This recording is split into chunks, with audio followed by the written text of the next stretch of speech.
അമൃത് Veni hair elixir presents daily news സായാഹ്ന വാർത്തകൾ powered by Pulimoottil silks KSFE. എന്താ ഒരു മൂഡ് ഓഫ്? ഇപ്പൊ മുടി വല്ലാതെ കൊഴിയുന്നുണ്ട്, അതാ തോന്നുന്നു. ഈസ്ട്രജന്റെയും വൈറ്റമിൻ ഡിയുടെയും കുറവാണ് മിക്ക സ്ത്രീകളുടെയും മുടി കൊഴിച്ചിലിന്റെ പ്രധാന കാരണം. അമൃത് Veni hair elixir for women സ്ത്രീകളുടെ മുടിയുടെ വളർച്ചയ്ക്കും ശക്തിക്കും അത്യാവശ്യമായ herbal ഈസ്ട്രജനാലും vitamin ഡിയാലും സമ്പുഷ്ടമാക്കിയതാണ് Amrit Veni hair elixir for women. നമസ്കാരം, ഞാൻ നീതു കൃഷ്ണ. ഡെയിലി ന്യൂസിന്റെ സായാഹ്ന വാർത്തകളിലേക്ക് സ്വാഗതം. ഇന്ന് ഏപ്രിൽ 15 ചൊവ്വാഴ്ച.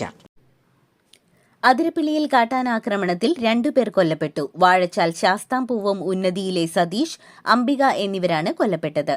ആദിവാസി വിഭാഗത്തിൽപ്പെട്ടവരാണ് മരിച്ച 2 പേരും. അതിരപ്പിള്ളി വഞ്ചിക്കടവിൽ വനവിഭവങ്ങൾ ശേഖരിക്കാൻ കുടിൽകെട്ടി പാർക്കുകയായിരുന്നു ഇവർ അടങ്ങുന്ന കുടുംബം. ഇന്നലെയാണ് ഇവർക്കു നേരെ കാട്ടാനക്കൂട്ടത്തിന്റെ ആക്രമണം ഉണ്ടായത്. ഇതോടെ 2 ദിവസത്തിനിടയിൽ 3 ജീവനുകളാണ് നഷ്ടപ്പെട്ടത്. ഞായറാഴ്ച രാത്രി അതിരപ്പിള്ളിയിൽ കാട്ടാനയുടെ ആക്രമണത്തിൽ യുവാവ് കൊല്ലപ്പെട്ടിരുന്നു. അടിച്ചിൽ തൊട്ടി മേഖലയിലെ തമ്പാന്റെ മകൻ സെബാസ്റ്റ്യൻ ആണ് മരിച്ചത്. അതിരപ്പിള്ളിയിൽ കാട്ടാനാക്രമണത്തിൽ ആദിവാസി വിഭാഗത്തിലെ 2 പേർ കൊല്ലപ്പെട്ട സംഭവത്തിൽ റിപ്പോർട്ട് തേടി വനം മന്ത്രി AK ശശീന്ദ്രൻ വനംവകുപ്പ് മേധാവിയോടാണ് റിപ്പോർട്ട് ആവശ്യപ്പെട്ടത്. മരിച്ചവരുടെ കുടുംബങ്ങൾക്ക് സർക്കാർ ആശ്വാസ ധനസഹായം അനുവദിക്കുമെന്നും മന്ത്രി പറഞ്ഞു. അതിരപ്പിള്ളി പിക്നിക് സ്പോട്ടിന് സമീപത്ത് വെച്ചാണ് ഇന്നലെ വൈകിട്ടോടെ കാട്ടാന ആക്രമണം ഉണ്ടായത്.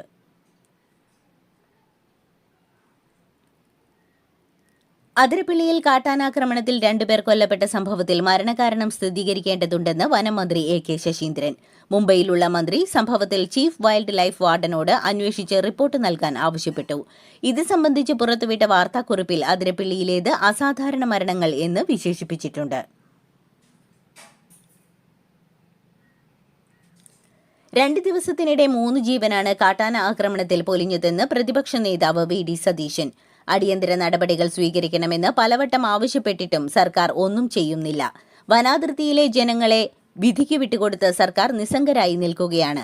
ആനകൾ കൂടുതലായി ഇറങ്ങുന്ന സ്ഥലങ്ങളിൽ പ്രത്യേക സംഘത്തിന്റെ നിരീക്ഷണം ഉറപ്പാക്കി ജനങ്ങൾക്ക് സംരക്ഷണം ഒരുക്കാൻ സർക്കാർ അടിയന്തര നടപടി സ്വീകരിക്കണമെന്നും അദ്ദേഹം ആവശ്യപ്പെട്ടു.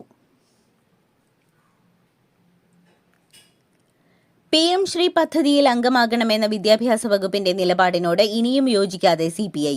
LDFൽ ചർച്ച ചെയ്യണമെന്ന ആവശ്യത്തിൽ CPI ഉറച്ചു നിൽക്കുന്നതോടെ ഈ ആഴ്ച ചേരുന്ന മന്ത്രിസഭാ യോഗത്തിലും ഇക്കാര്യത്തിൽ തീരുമാനമെടുക്കാനാകില്ല.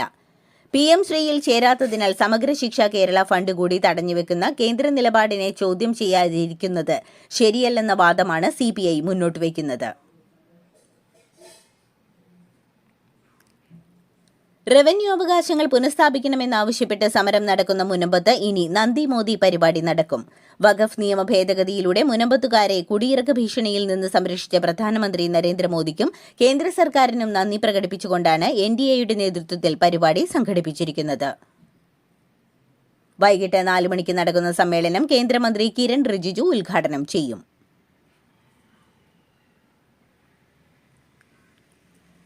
വഖഫ് നിയമം മുസ്ലിങ്ങൾക്കെതിരല്ലെന്നും നിയമ ഭേദഗതിയിലൂടെ വർഷങ്ങളായി നിലനിൽക്കുന്ന തെറ്റ് തിരുത്തുകയാണ് സർക്കാരെന്നും കേന്ദ്രമന്ത്രി കിരൺ റിജിജു മുസ്ലിങ്ങൾക്കെതിരായ നീക്കം കേന്ദ്രം നടത്തുന്നു എന്ന പ്രചാരണത്തിനാണ് ചിലർ ശ്രമിക്കുന്നതെന്നും ഇത് തെറ്റാണെന്നും മന്ത്രി പറഞ്ഞു. മുനമ്പത്തുണ്ടായ സംഭവം ഇനി രാജ്യത്ത് എവിടെയും ആവർത്തിക്കില്ലെന്നും മന്ത്രി കിരൺ റിജിജു പറഞ്ഞു.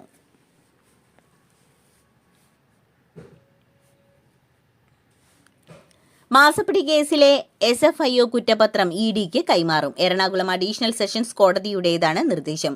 കുറ്റപത്രം ആവശ്യപ്പെട്ട് ED അപേക്ഷ നൽകിയിരുന്നു. മുഖ്യമന്ത്രിയുടെ മകൾ ഉൾപ്പെട്ട ഇടപാടിൽ SFIO സമർപ്പിച്ച കുറ്റപത്രത്തിൽ വിചാരണ കോടതി കേസെടുത്തിരുന്നു. സൂക്ഷ്മ പരിശോധന പൂർത്തിയാക്കി കുറ്റപത്രം എറണാകുളം അഡീഷണൽ സെഷൻസ് 7ാം നമ്പർ കോടതിയാണ് സ്വീകരിച്ചത്. എറണാകുളം നേര്യമംഗലം മണിയാമ്പാറയിൽ KSRTC ബസ് താഴ്ചയിലേക്ക് മറിഞ്ഞുണ്ടായ അപകടത്തിൽ പെൺകുട്ടിക്ക് ദാരുണാന്ത്യം. ബസ്സിനടിയിൽ കുടുങ്ങിയ പെൺകുട്ടിയെ ആശുപത്രിയിൽ എത്തിച്ചെങ്കിലും രക്ഷിക്കാനായില്ല. ഇടുക്കി കീരിത്തോട് സ്വദേശിനി അനീറ്റ ബെന്നിയാണ് മരിച്ചത്. അപകടത്തിൽ 15ഓളം പേർക്കാണ് പരിക്കേറ്റത്.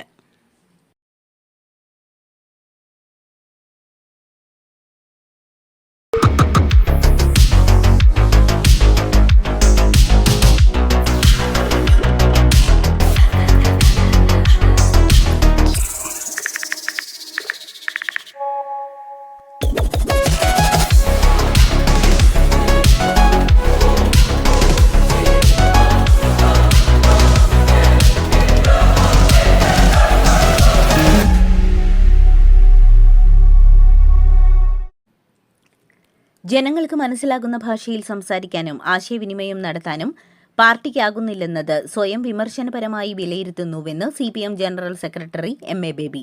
CPMന്റെ ദേശീയ തലത്തിലെ വളർച്ചയ്ക്ക് പാർട്ടിയുടെ പ്രവർത്തന രീതികളിൽ അഴിച്ചുപണി അനിവാര്യമെന്നും RSSന്റെ സ്വാധീനം കൂടുന്നത് ചെറുക്കാൻ പാർട്ടി പുതുവഴികൾ തേടേണ്ടതുണ്ടെന്നും MA ബേബി പറഞ്ഞു.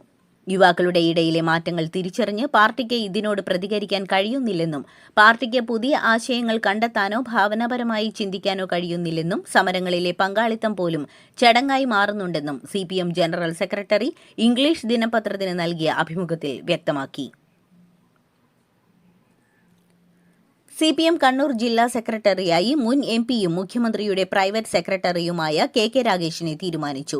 ജില്ലാ കമ്മിറ്റി യോഗത്തിലാണ് തീരുമാനം. CPM സംസ്ഥാന സെക്രട്ടറി MV ഗോവിന്ദൻ, മുഖ്യമന്ത്രി പിണറായി വിജയൻ എന്നിവരുടെ സാന്നിധ്യത്തിലാണ് യോഗം ചേർന്നത്. നിലവിലെ കണ്ണൂർ ജില്ലാ സെക്രട്ടറിയായിരുന്ന MV ജയരാജനെ സംസ്ഥാന സെക്രട്ടേറിയറ്റിൽ ഉൾപ്പെടുത്തിയതിനെ തുടർന്നാണ് പുതിയ ജില്ലാ സെക്രട്ടറിയെ തീരുമാനിച്ചത്. അനധികൃത സ്വത്ത് സമ്പാദന കേസിലെ CBI അന്വേഷണ ഉത്തരവിനെതിരെ അപ്പീൽ നൽകാൻ KM എബ്രഹാം. തന്റെ വാദം കേട്ടില്ലെന്ന എബ്രഹാമിന്റെ നിലപാടിനൊപ്പമാണ് സംസ്ഥാന സർക്കാരും. കെട്ടിടമടക്കമുള്ള വിഷയങ്ങളിൽ അപ്പീലുമായി പോകാനാണ് KM എബ്രഹാമിന്റെ നീക്കം. അനധികൃത സ്വത്ത് സമ്പാദനത്തിൽ അന്വേഷണം നേരിടുന്ന KM എബ്രഹാമിന് മുൻ വിജിലൻസ് ഡയറക്ടർ ജേക്കബ് തോമസിന്റെ മറുപടി. KM എബ്രഹാം കള്ളം പറയുന്നതിൽ വിദഗ്ധനെന്ന് ജേക്കബ് തോമസ് പറഞ്ഞു. തനിക്കെതിരെ ഉണ്ടെന്ന് പറയുന്ന കേസ് ഹൈക്കോടതി തന്നെ തള്ളിക്കളഞ്ഞതാണെന്നും ഇക്കാര്യം മറച്ചുവെച്ചാണ് KM എബ്രഹാം സംസാരിക്കുന്നതെന്നും അഴിമതി ആരോപണങ്ങൾ തേച്ചുമാച്ചു കളയാനാണ് റിട്ടയർ ചെയ്ത ശേഷവും എബ്രഹാം അധികാരത്തിൽ തുടരുന്നതെന്നും അദ്ദേഹം പറഞ്ഞു. ബംഗളൂരുവിൽ ബൈക്ക് ഡിവൈഡറിൽ ഇടിച്ചുമറിഞ്ഞ മലയാളി യുവാവിന് ദാരുണാന്ത്യം. കണ്ണൂർ മുണ്ടേരി വാരം സ്വദേശി മുഹമ്മദ് ഷമലാണ് മരിച്ചത്. കൂടെയുണ്ടായിരുന്ന യുവാവിനും അപകടത്തിൽ പരിക്കേറ്റെങ്കിലും ആരോഗ്യനില തൃപ്തികരമാണ്. ഞായറാഴ്ച രാവിലെ ബിഡദിയിൽ വെച്ചാണ് അപകടമുണ്ടായത്. സംസ്ഥാനത്ത് ഭൂമി തരമാറ്റത്തിന് ഈടാക്കുന്ന ഫീസ് വ്യാപകമായി വകമാറ്റുന്നു. തണ്ണീർത്തട നിയമപ്രകാരം തരമാറ്റത്തിലൂടെ ഫീസായി കിട്ടുന്ന തുക കാർഷിക അഭിവൃദ്ധി ഫണ്ടിലേക്ക് മാറ്റണമെന്ന ചട്ടം നിലനിൽക്കെയാണ് സർക്കാർ പൊതുഫണ്ടിലേക്ക് തുക മാറ്റിയത്. കോടിക്കണക്കിന് രൂപ തരമാറ്റത്തിലൂടെ കിട്ടിയിട്ടും കാർഷിക അഭിവൃദ്ധി ഫണ്ടിൽ നിലവിലുള്ളത് 1 രൂപ മാത്രമാണെന്നാണ് വിവരാവകാശ രേഖകൾ തെളിയിക്കുന്നത്. കൊല്ലത്തെ വാടക വീട്ടിൽ ഹൈക്കോടതി അഭിഭാഷകൻ PG മനു തൂങ്ങി മരിച്ച സംഭവത്തിൽ പോലീസ് അന്വേഷണം തുടരുന്നു. പോസ്റ്റ്മോർട്ടത്തിൽ ആത്മഹത്യയാണെന്ന് സ്ഥിരീകരിച്ചെങ്കിലും മരണത്തിലേക്ക് നയിച്ച കാരണം കണ്ടെത്താൻ കഴിഞ്ഞിട്ടില്ല. PG മനുവിനെതിരായ ലൈംഗിക പീഡന ആരോപണവുമായി ബന്ധപ്പെട്ട് പ്രചരിച്ച വീഡിയോയും തുടർ സംഭവങ്ങളുമാണ് ആത്മഹത്യയ്ക്ക് കാരണമെന്ന് സംശയമുണ്ട്. വീഡിയോ കൊല്ലം വെസ്റ്റ് പോലീസ് വിശദമായി പരിശോധിക്കും. തൊമ്മൻകുത്തിലെ കുരിശു മാറ്റിയതുമായി ബന്ധപ്പെട്ട് വനംവകുപ്പിനെതിരെ കോതമംഗലം രൂപതാധ്യക്ഷൻ മാർ ജോർജ് മടത്തിക്കണ്ടത്തിൽ കേരളത്തിൽ ഫോറസ്റ്റ് രാജാണെന്നും വന്യമൃഗങ്ങളെക്കാൾ ഭീകരജീവികളായി വനംവകുപ്പ് ജീവനക്കാർ മാറിയെന്നും ബിഷപ്പ് കുറ്റപ്പെടുത്തി. തൊമ്മൻകുത്തിലെ കുരിശു മാറ്റിയത് മുന്നറിയിപ്പില്ലാതെയാണെന്നും മാർ ജോർജ് മടത്തിക്കണ്ടത്തിൽ പറഞ്ഞു. തൊമ്മൻകുത്തിലെ കുരിശു മാറ്റിയത് വിശ്വാസത്തെ അവഹേളിക്കുന്നതാണെന്നും അദ്ദേഹം പറഞ്ഞു.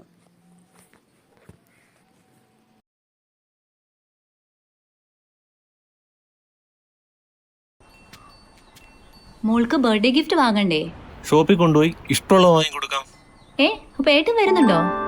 ഗിഫ്റ്റ് കാർഡ് വരും. അതെ, ഓരോ ചിട്ടിയിലും ഒരാൾക്ക് 5000 രൂപയുടെ ഗിഫ്റ്റ് കാർഡ് സമ്മാനം. മെഗാ സമ്മാനമാണെങ്കിലോ പുതുപുത്തൻ ബെൻസ് കാർ. 2ാം സമ്മാനം ഇന്നോവ ക്രിസ്റ്റ, അതും 17 ഇത്തവണ സമ്മാനങ്ങളുടെ നക്ഷത്ര തിളക്കവുമായി KSFE ഗാലക്സി ചിട്ടികൾ.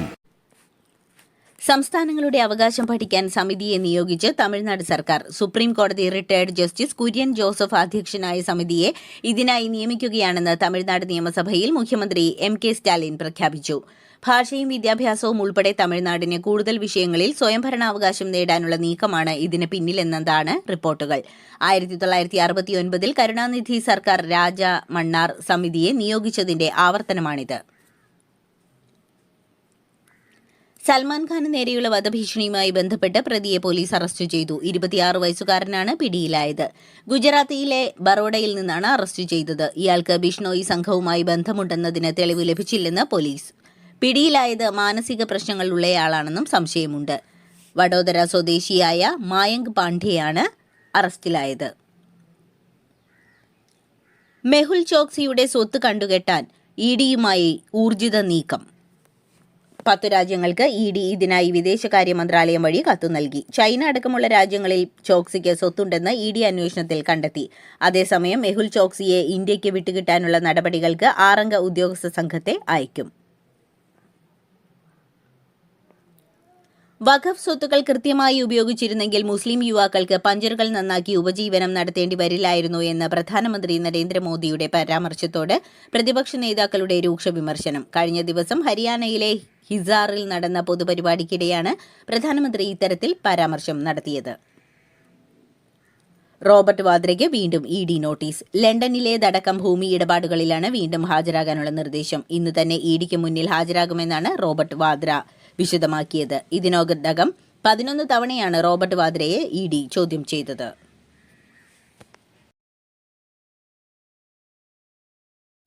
ഇതോടുകൂടി ഡെയിലി ന്യൂസിന്റെ ഇന്നത്തെ സായാഹ്ന വാർത്തകൾ സമാപിക്കുന്നു. ഡെയിലി ന്യൂസിനു വേണ്ടി വാർത്തകൾ വായിച്ചത് നീതു കൃഷ്ണ.